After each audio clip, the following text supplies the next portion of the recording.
आप सब लोग इतनी बड़ी संख्या में बैठे हैं, सब बहुत नजदीक नजदीक बैठे हैं, किसी के चेहरे पर मास्क नहीं है। आज ये ताकत अगर मुझे हम लोगों को दी है तो प्रधानमंत्री मोदी जी ने 220 करोड़ वैक्सीन, 220 करोड़ टीकाकरण, 130 करोड़ की जनता को डबल डोज विथ बूस्टर लगा करके ताकत प्रदान की है। इस बात को भी हमको ध्यान में रखना चाहिए। लेकिन हम वहीं नहीं रुके हैं। आज भारत इलेक्ट्रॉनिक्स में, मैन्युफैक्चरिंग में 7 गुना बढ़ चुका है। आज भारत इलेक्ट्रॉनिक्स के एक्सपोर्ट में 6 गुना बढ़ चुका है। आज भारत डिफेंस के एक्सपोर्ट्स में 4 गुना बढ़ चुका है। आज भारत केमिकल्स के सप्लाई में, एक्सपोर्ट में दुनिया का दूसरे नंबर का देश बन गया है। आज भारत फार्मास्यूटिकल्स में दुनिया की फार्मेसी बन गया है।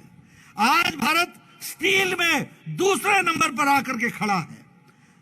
8 साल पहले भारत में 92% मोबाइल बाहर से आता था।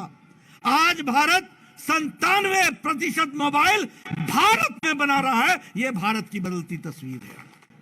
हमारी योजना क्या है? गांव, गरीब, वंचित, पीड़ित, शोषित, दलित, महिला, युवा, किसान, समाज के अंतिम पायदान में खड़ा व्यक्ति, उसको मजबूती देने का हमारा काम है। हर दृष्टि से, चाहे सड़क हो, चाहे इंफ्रास्ट्रक्चर हो, चाहे हाईवेज हो, चाहे एयरपोर्ट्स हो, चाहे रेलवे स्टेशन हो, हर दृष्टि से विकास की एक नई कहानी लिखने का काम किया है।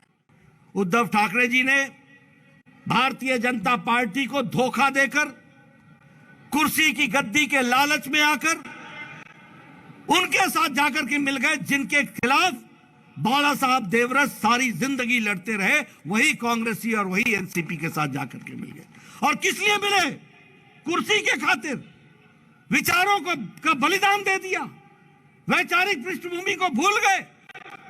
जो राष्ट्रवादी ताकतों के साथ खड़े होते थे, उन लोगों ने नए चेहरे, नए नकाब, नए मुखौटे पहन करके वो खड़े हो गए कि जो लोग इस देश को कमजोर करना चाहते हैं, जो लोग महाराष्ट्र को कमजोर करना चाहते हैं, जो लोग भ्रष्टाचार के नाम पर अपनी रोटियां सेकना चाहते हैं, जो सरकारें जिनके मंत्री जेल में हो, ऐसे लोगों को नमस्कार करना चाहिए।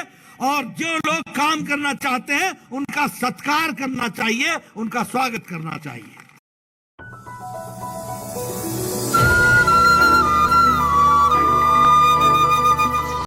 आज आप देखिए, मैं कोरोना की अगर बात करूं तो आपके सामने चाइना की तस्वीर आपके सामने है। मैं कोरोना की बात करूं तो अमेरिका जैसे शक्तिशाली देश के स्वास्थ्य सेवाएं भी लड़खड़ा गई, चरमरा गई। आप कोरोना की बात करें तो यूरोप भी एक तरीके से अपने आप को मजबूर रूप में देखता रहा जब कोरोना आगे बढ़ा था। लेकिन हम ये गौरव के साथ कह सकते हैं, और मैं आज दृश्य देख रहा हूं, आप सब लोग इतनी बड़ी संख्या में बैठे हैं, सब बहुत नजदीक नजदीक बैठे हैं, किसी के चेहरे पर मास्क नहीं है। आज ये ताकत अगर मुझे हम लोगों को दी है तो प्रधानमंत्री मोदी जी ने 220 करोड़ वैक्सीन, 220 करोड़ टीकाकरण, 130 करोड़ की जनता को डबल डोज विथ बूस्टर लगा करके ताकत प्रदान की है। इस बात को भी हमको ध्यान में रखना चाहिए। लेकिन हम वहीं नहीं रुके हैं। आज भारत इलेक्ट्रॉनिक्स में, मैन्युफैक्चरिंग में 7 गुना बढ़ चुका है। आज भारत इलेक्ट्रॉनिक्स के एक्सपोर्ट में 6 गुना बढ़ चुका है। आज भारत डिफेंस के एक्सपोर्ट्स में 4 गुना बढ़ चुका है। आज भारत केमिकल्स के सप्लाई में, एक्सपोर्ट में दुनिया का दूसरे नंबर का देश बन गया है। आज भारत फार्मास्यूटिकल्स में दुनिया की फार्मेसी बन गया है।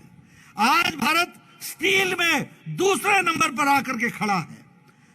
8 साल पहले भारत में 92% मोबाइल बाहर से आता था। आज भारत 97% मोबाइल भारत में बना रहा है। यह भारत की बदलती तस्वीर है। अगर हम विकास की कहानी कहें तो ध्यान में आता है कि देश बहुत तरीके से आगे बढ़ने का काम किया है। और यहां मैं ये भी कहना चाहूंगा कि जहां तक आम नागरिक का सवाल है, महिलाओं का सवाल है, हमारी योजना क्या है? गांव, गरीब, वंचित, पीड़ित, शोषित, दलित, महिला, युवा, किसान, समाज के अंतिम पायदान में खड़ा व्यक्ति, उसको मजबूती देने का हमारा काम है। यह सौभाग्य योजना, 18,000 गांव में बिजली नहीं, कितनी संख्या? 18,000। 2.5 करोड़ लोगों के घर में बिजली नहीं, 2.5 करोड़ लोगों को बिजली देने का काम किया। उजाला योजना, उज्ज्वला योजना, सौभाग्य योजना, स्वच्छता अभियान, ये सारी योजनाएं एक तरीके से भारत को मजबूती ला रही हैं। हर दृष्टि से, चाहे सड़क हो, चाहे इंफ्रास्ट्रक्चर हो, चाहे हाईवेज हो, चाहे एयरपोर्ट्स हो, चाहे रेलवे स्टेशन हो, हर दृष्टि से विकास की एक नई कहानी लिखने का काम किया है। मित्रों, एक बात हमको समझ लेनी चाहिए कि यह सरकार जो बनी थी, यह सरकार, चुनाव के दौरान हम जब आए थे तो प्रधानमंत्री जी ने कहा था, ऊपर नरेंद्र नीचे देवेंद्र, और इस बात को लेकर के हम आगे बढ़े थे। उद्धव ठाकरे जी ने भारतीय जनता पार्टी को धोखा देकर, कुर्सी की गद्दी के लालच में आकर उनके साथ जाकर के मिल गए जिनके खिलाफ बाला साहब देवरस सारी जिंदगी लड़ते रहे, वही कांग्रेसी और वही एनसीपी के साथ जाकर के मिल गए। और किस लिए मिले? कुर्सी के खातिर। विचारों को का बलिदान दे दिया, वैचारिक पृष्ठभूमि को भूल गए। जो राष्ट्रवादी ताकतों के साथ खड़े होते थे, उन लोगों ने नए चेहरे, नए नकाब, नए मुखौटे पहन करके वो खड़े हो गए। और मैं पूछना चाहता हूं, कौन सी मजबूरी थी उद्धव ठाकरे जी को कि पालघर के साधुओं की हत्या, जो निर्मम हत्या हुई थी, उसके केस को सीबीआई को देने में कौन रुकावट आ गई थी? किसने रुकावट दी थी? कहां चला गया तुम्हारा वैचारिक पृष्ठभूमि? कहां चली गई आपकी विचारधारा?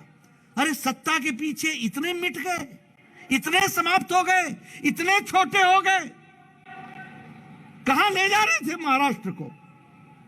यह दीगर बात है, यह अलग बात है, यही तर बात है कि ऐसा होना नहीं था, क्योंकि सच्चाई सच्चाई होती है और सच्चाई फिर से स्थापित हुई है। इस बात को भी हमको याद रखना है।